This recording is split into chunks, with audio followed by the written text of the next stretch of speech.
தமிழ் தேசியம் வேறு, திராவிடம் வேறு. ரெண்டும் வேறு வேறு. தமிழர் தான் திராவிடம், திராவிடர் தான் தமிழர். இது தமிழ் தேசியம், தமிழ் தேசியம் தான் திராவிடம், திராவிடம் தான் தமிழ் தேசியம் அப்படின்னு யார் இத்தனை வருஷமா பேசிட்டு இருக்காங்க அப்படின்னா, இதை பேசுகிற திமுகவினுடைய வாக்கை தான் விஜய் உடைப்பாரே ஒழிய நாம் கட்சியோட வாக்கை எப்படி உடைப்பாரு? இன்னும் எவர் வந்தாலும் நாம் கட்சியினுடைய வாக்கு வங்கியை உடைக்கணும் அப்படின்னா இனி ஒருத்தன் பிறந்துதான் வரணும். நீங்க சொன்ன அதே குவார்டர் கோழி பிரியாணி கொடுக்காம மாநாட்டில் அவ்வளவு பேர் தருவாங்க. கட்டாயம் கூட்டம் கூடும். கூடலன்னா தான் இங்க ஆச்சரியம். கூட்டம் கூடும். கூட்டம் ஓட்டா மாறுமா? கோவைக்கு வந்தாரு, மதுரைக்கு வந்தாரு. இந்த முதல் தடவை இந்த கூடின கூட்டம் அவர் மறுபடியும் மதுரைக்கு வந்தா, மறுபடியும் கோவைக்கு வந்தா கூட்டம் கூடும்.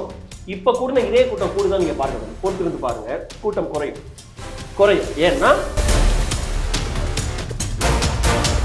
தமிழர் கட்சி எந்த இணையத்துல வீடியமா செயல்படுதோ அதே இணையத்துல தான் விர்ச்சுவல் வாரியர்ஸ் டிவிக்கு செயல்பட்டு வருது. குறிப்பா வந்து நம்ம நண்பர் லயோலா மணி கொள்கைப்புறம் செயலாளர் இருக்கிறாருன்னு நினைக்கிறேன். நம்ம நண்பர் தான். எவ்வளவோ வந்து சமூகத்துக்கு எதிரான கருத்துக்கள், புகைப்பிடிக்க வைக்கிறதாகட்டும், சரக்கடிக்கிறதாகட்டும், ஊத்து மில்லிங்கிறதாகட்டும், இது போல எத்தனையோ வந்திருக்கு. அதுவும் விஜயுடைய கருத்து தானா, உங்க கட்சியுடைய கருத்து தானா? கடைசி வரைக்கும் உறுதியா நின்று அந்த கருத்தியலோட நின்று சண்டை போடுறதாகட்டும், இதையெல்லாம் விஜய் கட்சிக்காரங்க மட்டும் இல்ல, மற்ற அத்தனை கட்சிக்காரர்களும் நாம் கட்சியை பார்த்து கற்றுக்கொள்ளணும்.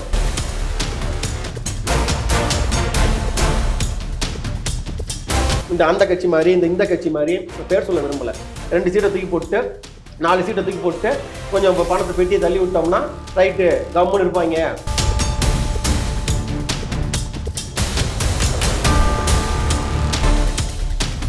பாத்தியா, கூட்டணிக்கு எப்படியா இழுத்து வந்துருங்க. நம்ம கிட்ட வரலனாலும் பரவாயில்ல, அந்த பக்கம் தள்ளி விட்டுருங்க. அந்த பக்கம்னா எந்த பக்கம்? தனியா நிக்க விட்டுறாதீங்கப்பா, அது சரிப்படாது. தனியா மட்டும் நிக்க விட்டுறக்கூடாது.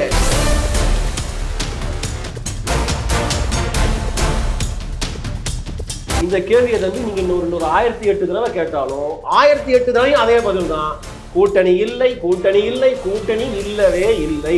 சீட்டுகளுக்காகவோ நோட்டுகளுக்காகவோ தன் தம்பிகளை வந்து அடகு வைக்கிற தலைவர் நம்ம சீமான் அல்ல. மாறாக வருகின்ற கால தலைமுறைக்காக, நாட்டுக்காக இளம் தலைமுறையை அடைகாத்து வைக்கின்ற தலைவர் தான் அண்ணன் சீமான். முள்ள பிடிச்சாலும் முழுசா பிடிக்கணுங்கிற மாதிரி ஒரு ஒரு ஒரு ஒரு காட்டுத்தனமான ஆள் தான் அண்ணன் சீமான் அவர்கள். அவன் தான் சீமான் தான் தனியா நிக்கிறான். அப்ப இருந்து இப்போ வரைக்கும் சரி, அவன் தனியா நிக்கிறான்யா. அவனுக்கு ஒரு வாய்ப்பு கொடுக்கணும்யா.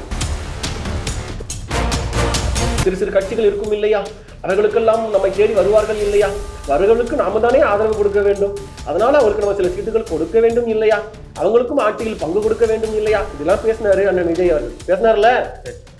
இப்ப என்ன ஆயிடுச்சு? அந்த பெரியார் படத்தை மட்டும் தூக்கி அந்த பக்கம் ஓரமா போட்டுட்டு ஆமா எங்க அண்ணன் சீமான் சொன்ன மாதிரி திராவிடம் வேற, தமிழ் தேசியம் வேற. திராவிடம் எங்களுடைய எதிரி தான். நாங்கள் இனிமேல் செய்ய போகிற அரசியல், தமிழக வெற்றி கழகம் செய்ய போகிற அரசியல் இனி தமிழ் தேசிய அரசியல் அப்படின்னு சொல்லி ஏற்றுக்கொண்டு அண்ணன் சீமானை முதலமைச்சர் வேட்பாளராக ஏற்றுக்கொண்டு தாராளமாக வாருங்கள் விஜய், தாராளமாக வாருங்கள் விஜய்.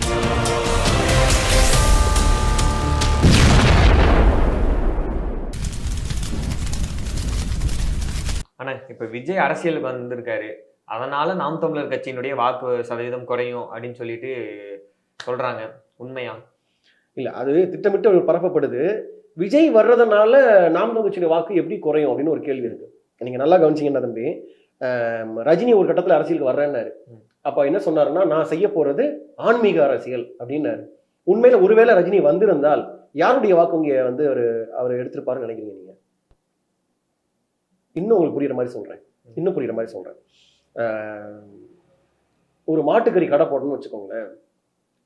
ஒரு மாட்டுக்கறி கடை போடுறோம், பக்கத்துல இன்னொருத்தன் கடை போடுறான் அப்படின்னா அதனால வந்து அந்த இடத்துல வந்து கீரை விற்கிற கடைக்கு வந்து ஏதாவது வருமானம் பாதிப்பு வருமா? யாருக்கு பாதிப்பு வரும்? அந்த மாட்டுக்கறி கடை.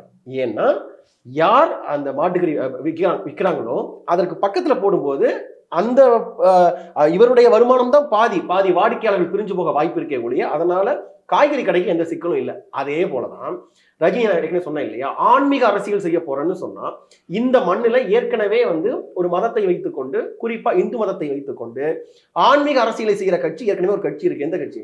பிஜேபி. அப்ப ரொம்ப சுருக்கமா இதுதான்.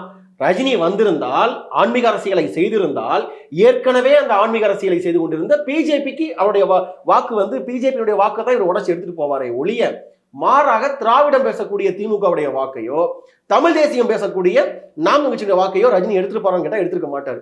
இதே விதி, இதே ஃபார்முலா அப்படியே நீங்க விஜய் கொண்டு வாங்க. விஜய் இப்ப பேசுற அரசியல் என்ன அப்படின்னா, தமிழ் தேசியமும் திராவிடமும் ஒன்றுதான், எப்படி ரெண்டும் ஒன்றுதான் அப்படின்னு விஜய் பேசுறாரு.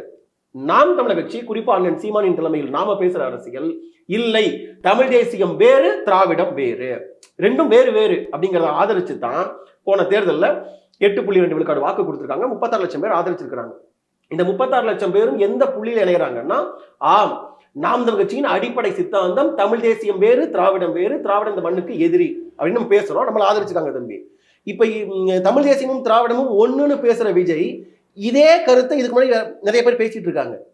இதே கருத்து, ஆமாங்க யார் தமிழர்னு கேட்டா தமிழர் தான் திராவிடர், திராவிடர் தான் தமிழர், இது தமிழ் தேசியம், தமிழ் தேசியம் தான் திராவிடம், திராவிடம் தான் தமிழ் தேசியம் அப்படின்னு யார் இத்தனை வருஷமா பேசிட்டு இருக்காங்க அப்படின்னா திமுக பேசிட்டு இருக்கு. அதிமுகவும் அதுல ஒத்த சித்தாந்த இந்த கருத்துல வந்து உடன்படுவாங்க. ஆனால் களத்துல ரொம்ப வீரியமாக தமிழ் தேசியமும் திராவிடமும் ஒன்றுதான் அப்படின்னு பேசுறது யாருன்னா திமுக. அதே கருத்தை வந்து விஜய் பேசுறாருன்னா, நான் ஏற்கனவே சொன்ன மாட்டுக்கறி கதை சொன்னேன் இல்லையா, அதே போல இதை பேசுகிற திமுக வாக்கை தான் விஜய் உடைப்பாரே ஒழிய நாம் வாக்கை எப்படி உடைப்பாரு? இது முதல் கேள்வி. அதை தாண்டி ஒவ்வொரு கட்சிக்கும் வந்து அந்த ஓட் பேங்க் வந்து ஒரு அரசியல் சித்தாந்தமா காரணமா இருக்கும். நாம் தமிழர் கட்சிக்கு தொடர்ச்சியாக திராவிடத்தை எதிர்த்து பேசி வருகின்ற அண்ணன் சீமானுடைய பேச்சு, அந்த கருத்து, சிந்தனை, சித்தாந்தம், இது அத்தனையிலும் ஈர்க்கப்பட்ட இளைய கூட்டம் தான் வந்து அந்த அந்த நாம் தமிழர் கட்சி ஆதரிக்கணும் அப்படின்னு சொல்லி பணம் கொடுக்காம, குவார்டர் கோழி பிரியாணி கொடுக்காம, ஒரு மாற்று அரசியலை பேசி, பெரிய பின்புலம் இல்லாமல், அரசியல் பாரம்பரியம் இல்லாமல், திரை கவர்ச்சி இல்லாமல், எதுவுமே இல்லாமல் ஒரு சித்தாந்தத்தை தொடர்ச்சியாக அந்த திரும்ப திரும்ப பேசி பேசி பேசி கொண்டு வந்த இந்த 36 லட்சம் வாக்கு அப்படிங்கிறத நடிகர் விஜய் மட்டுமல்ல, விஷால் வந்தாலும் சரி, சிம்பு வந்தாலும் சரி, இன்னும் எவர் வந்தாலும் நாம் கட்சியினுடைய வாக்கு வங்கியை உடைக்கணும் அப்படின்னா இனி ஒருத்தன் பிறந்துதான் வரணும். நீங்க சொன்ன அதே குவார்டர் கோழி பிரியாணி கொடுக்காம தானே மாநாட்டில் அவ்வளவு பேர் திரண்டாங்க விஜய் கட்சி. தம்பி திரளுவாங்க தம்பி. அவர் எத்தனை ஆண்டு காலமா நடிச்சிட்டு இருக்காரு விஜய்? ஒரு 3 தலைமுறை தம்பி. எங்க அத்தை வந்து விஜயனுடைய ரசிகராக இருந்தாங்க. அவர் விரும்பி அவர் படத்தை பார்த்தாங்க. எப்ப அது என்ன காதலுக்கு மரியாதை, அது படம் விஜய் படம் தானே காதலுக்கு மரியாதை. அப்போ இருந்து ஒரு ஒரு ஒரு ஒரு ஒரு தலைமுறை. அடுத்து இப்போ என்னோட என் தங்கச்சி எங்க அக்கா பார்த்து விரும்பி பார்த்தாங்க. இப்போ என் தங்கச்சி பிள்ளைங்களும் வந்து பார்க்குது. இது போல வந்து 3 தலைமுறையாக வந்து ஒரு திரை கவர்ச்சியை வச்சு இது பண்ண போகும்போது கட்டாயம் கூட்டம் கூடும். கூடலன்னா தான் இங்க ஆச்சரியம். கூட்டம் கூடும், கூட்டம் ஓட்டா மாறுமா? அப்ப அத்தனை பேர் வந்து கலந்துகிட்ட அந்த இது வந்துட்டு ஓட்டா மாறாதுங்கிறீங்களா? அதுதான் தம்பி.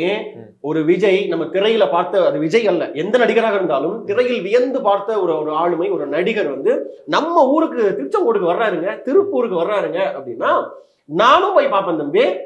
இவ்வளவு நாள் திரையிலேயே பார்த்த ஒருத்தர் நேரில் எப்படி இருக்காரு, ஆள் அதே மாதிரி சிவப்பா இருக்காரா, கருப்பா இருக்கிறாரா, அதே உயரம் தானா, ஒருத்தர் நேரில் பார்த்துருவோமே அப்படின்னு போவேன் தானே. ஆனா நான் ஓட்டு போடுவேனா தம்பி?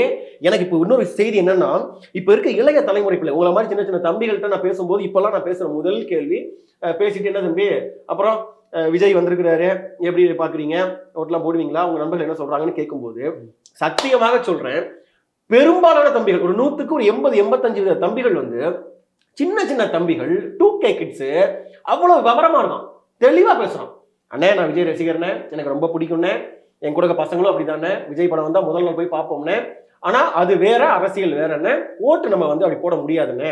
அது விஜய் இல்ல எந்த நடிகராக இருந்தாலும் நாங்க திரையில பாக்குறதோட சரி, வாக்களிக்கும் போது நாங்க அப்படி அப்படி பண்ண மாட்டோம்னு சொல்லும்போது உண்மையிலேயே வந்து எனக்கெல்லாம் பெரிய வியப்பா இருக்கு.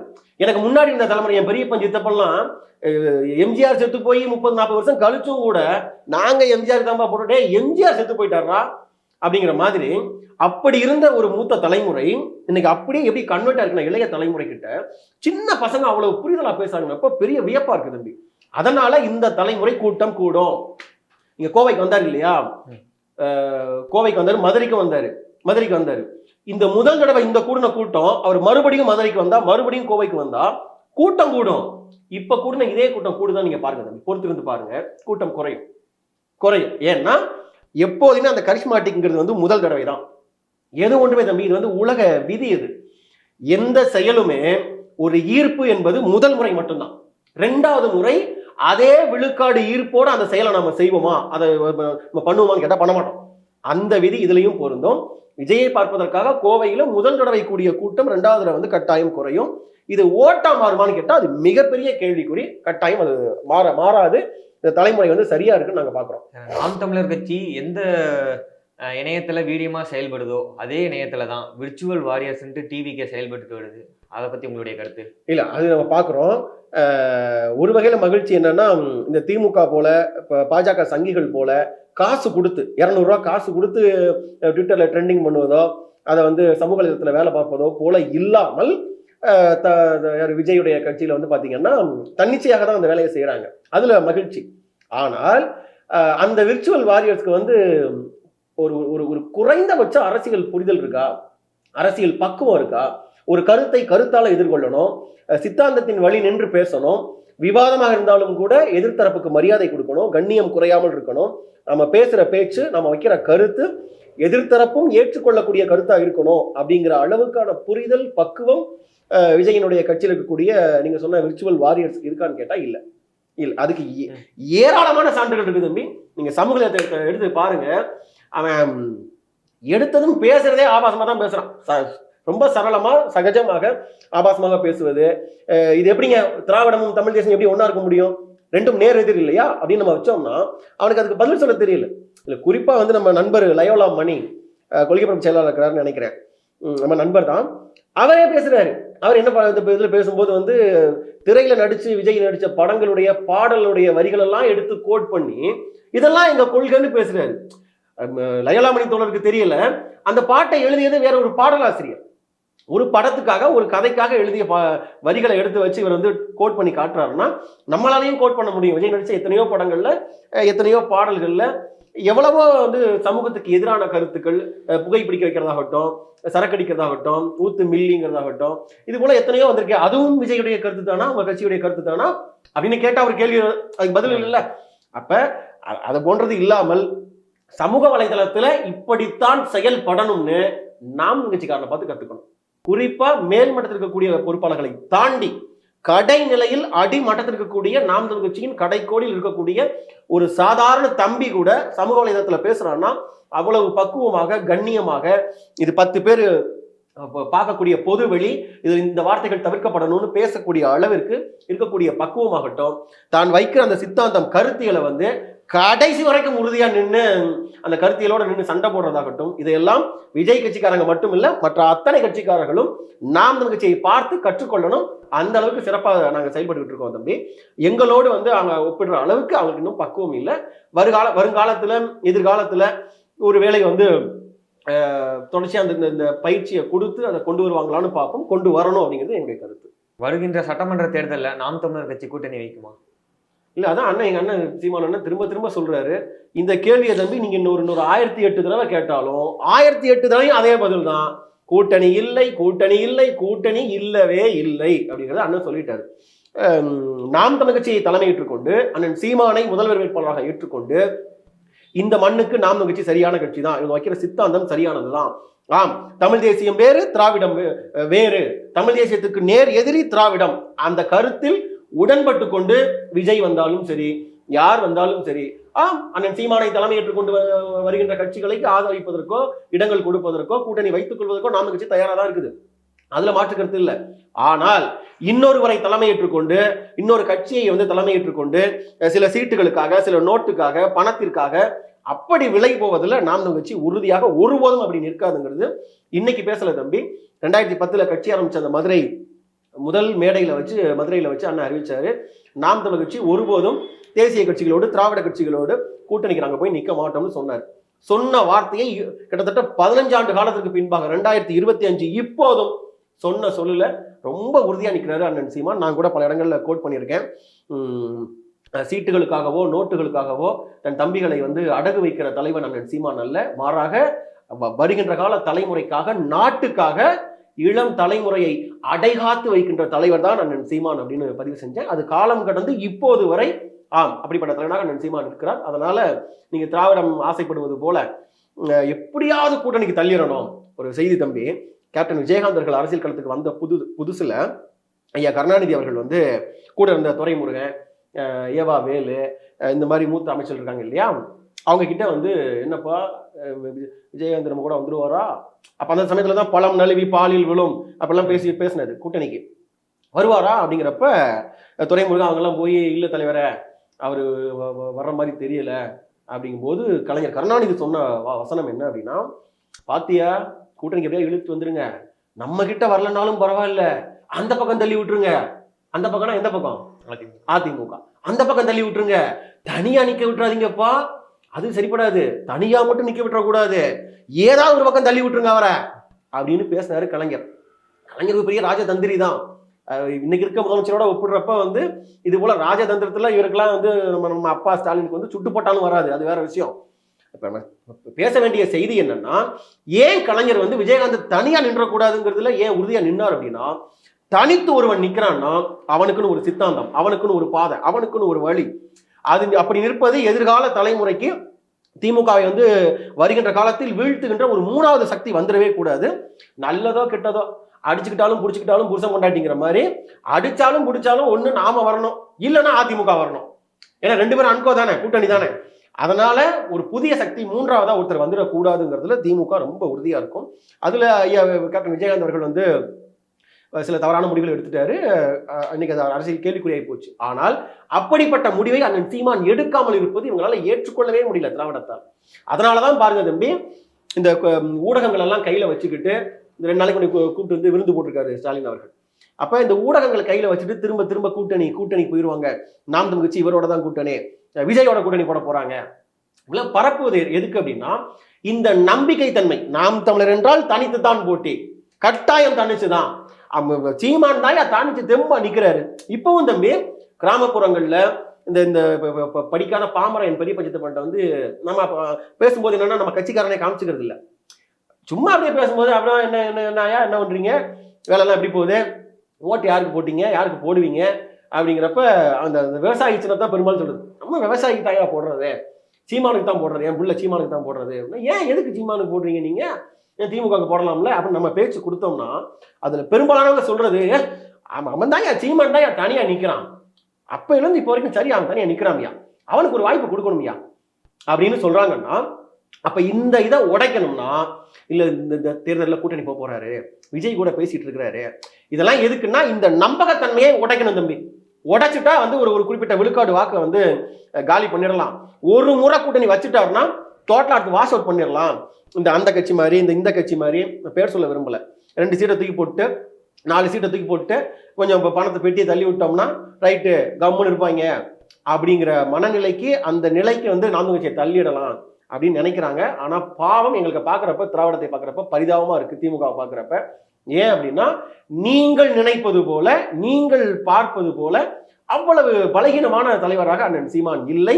காரணம், எங்களுடைய தலைவன் மேதகுவை போல இந்த நிலத்தில் பிறந்து ஒரு முடிவு எடுத்தோம் அப்படின்னா அதனால எவ்வளவு பெரிய பாதிப்பு வந்தாலும் பரவாயில்லை, எடுத்த முடிவுல உறுதியா நிக்கணும், முள்ள பிடிச்சாலும் முழுசா பிடிக்கணுங்கிற மாதிரி ஒரு ஒரு ஒரு காட்டுத்தனமான ஆள் தான் அண்ணன் சீமான் அவர்கள். அதனால அவரை வந்து சமரசத்துக்கு கொண்டு வருவதோ விலை பேசுவதோ அதெல்லாம் ஒருபோதும் நடக்காது. அதனால இது வந்து கூட்டணிக்கான வாய்ப்பு, அப்படிப்பட்ட வாய்ப்பு இல்லை. திராவிட கட்சிகள் வந்து இப்போ கூட்டணிக்கான வேலையை செஞ்சுட்டு இருக்கு. தமிழக வெற்றி கழகமும் நாம் தமிழர் கட்சின்னா இப்போ எந்த கூட்டணியும் இல்லாம இருக்கு. இதே போல நாம் தமிழர் இருக்குன்னு சொல்லிட்டீங்க, தமிழக வெற்றி கழகமும் தனியா தான் நிக்குமா, இல்ல கூட்டணி அமைப்பாங்களா? இல்ல, அவங்க அதுதான் சொல்லல, அவர் யாரு இந்த அரசியல் நடவடிக்கைகள் எல்லாம் அண்ணன் விஜய்க்கு சொல்றாங்கன்னு தெரியல. ஏன்னா ஒரு ஆளை வச்சு ஒரு வேலை செய்யணும். நீங்க அரசியல் ஆலோசகருக்கே நீங்க 4 பேரை வச்சீங்கன்னா 4 திசையை கை காட்டுறப்ப வந்து அது கடைசி நக்கிக்கிட்டு தான் போகுங்கிற மாதிரி இதெல்லாம் பெரிய ஒரு என்ன சொல்றது, ஒரு அவமானம் அப்படின்னு தான் பார்க்கணும். ஏன்னா நாங்க எங்கள் தலைமையில் தான் கூட்டணின்னு கள்ளக்குறிச்சி மாநாடு போட்டு சொன்னாரு. எனக்கு இன்னும் ஞாபகம் இருக்கு. சிறு சிறு கட்சிகள் இருக்கும் இல்லையா, அவர்களுக்கெல்லாம் நம்மை தேடி வருவார்கள் இல்லையா, அவர்களுக்கு நாம தானே ஆதரவு கொடுக்க வேண்டும், அதனால அவங்களுக்கு நம்ம சில சீட்டுகள் கொடுக்க வேண்டும் இல்லையா, அவங்களுக்கும் ஆட்சியில் பங்கு கொடுக்க வேண்டும் இல்லையா, இப்படிலாம் பேசினாரு அண்ணன் விஜய் அவர்கள். பேசினார்ல. இப்ப என்ன ஆயிடுச்சு, இந்த பக்கம் அதிமுக கூட்டணி கதவு அடைக்கப்பட்டது, பாஜக வந்து கூட்டணிக்குள்ள வந்துருச்சு. கொள்கை எதிரி பாஜகன்னு திரு விஜய் சொல்லியிருக்கிறாங்க. இனி போனா அந்த பக்கம் போக முடியாது. திமுகவை நேரடி அரசியல் எதிரின்ட்டாங்க, திமுக கூட்டணிக்கு போக முடியாது. அதிமுக பக்கம் ஒரு வாய்ப்பு இருந்தது, இப்ப பாஜக கூட்டணி வச்சதுனால அந்த கதவும் அடைக்கப்பட்டு விட்டது. இனி இப்ப இருக்கிற ஒரே வாய்ப்பு அண்ணன் விஜய் அவர்களுக்கும் தமிழக வெற்றி கழகத்துக்கும் இனி இருக்கிற ஒரே வாய்ப்பு நாம் தமிழர் ஒன்றுதான் ஒரே வாய்ப்பு. அதனால அந்த பெரியார் படத்தை மட்டும் தூக்கி அந்த பக்கம் ஓரமா போட்டுட்டு ஆமா எங்க அண்ணன் சீமான் சொன்ன மாதிரி திராவிடம் வேற, தமிழ் தேசியம் வேற, திராவிடம் எங்களுடைய எதிரி தான், நாங்கள் இனிமேல் செய்ய போகிற அரசியல், தமிழக வெற்றி கழகம் செய்ய போகிற அரசியல் இனி தமிழ் தேசிய அரசியல் அப்படின்னு சொல்லி ஏற்றுக்கொண்டு அண்ணன் சீமானை முதலமைச்சர் வேட்பாளராக ஏற்றுக்கொண்டு தாராளமாக வாருங்கள் விஜய், அதுல எந்த மாற்று கருத்தும் இல்லை, கட்டாயம் எங்கள் அண்ணன் சீமான் பரிசீலிப்பார், உங்களுக்கு தமிழக வெற்றி கழகத்துக்கு உரிய இடங்களை கட்டாயம் வழங்குவார், நிச்சயம் செய்வார், அதுல எங்களுக்கு நம்பிக்கை இருக்கு. டிவிகேவினுடைய 2ஆம் கட்ட தலைமையில இருந்து யாரோ வந்து கூட்டணிக்காக அண்ணன் சீமான் அவர்கிட்ட பேசினதா ஒரு தகவல் வந்தது. அது ஹேஷியங்களா வருது, வெளிப்படையா நாங்க தான் சொல்றோமே, நாம் தமிழ் கட்சி தம்பிகள் நாங்க சொல்றோமே, இந்த ஒரே ஒரு கருத்தா எங்களுக்கு முரண்பாடு, தமிழ் தேசியம் வேறு, திராவிடம் வேறு.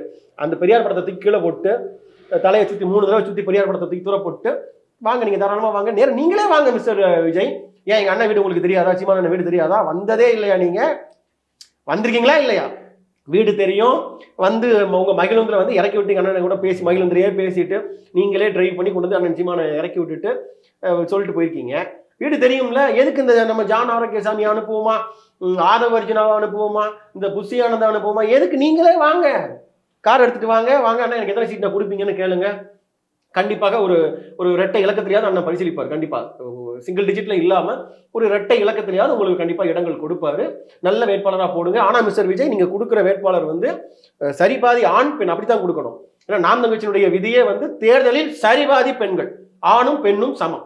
அந்த அடிப்படையில் நீங்க கூட்டணிக்கு வந்து உங்களுக்கு உதாரணம் ஒரு 10 சீட்டு கொடுப்போம்னு வச்சுக்கோமே, 10 கொடுத்தா அதுல ஒரு சீட்டு விஜய் நிற்பாரு, மீதி 9 இடங்கள்ல வந்து சரிபாதி 5 ஆண்கள் 5 பெண்கள் அப்படி கொடுத்தீங்கன்னா கண்டிப்பா நாம் தமிழ் கட்சி பரிசீலிக்கும், உரிய இடங்களை கொடுக்கும், அது உங்களுக்கு உங்க அரசியல் எதிர்காலத்துக்கு சரியாகவும் இருக்கும் அப்படின்னு நாங்க நினைக்கிறோம்.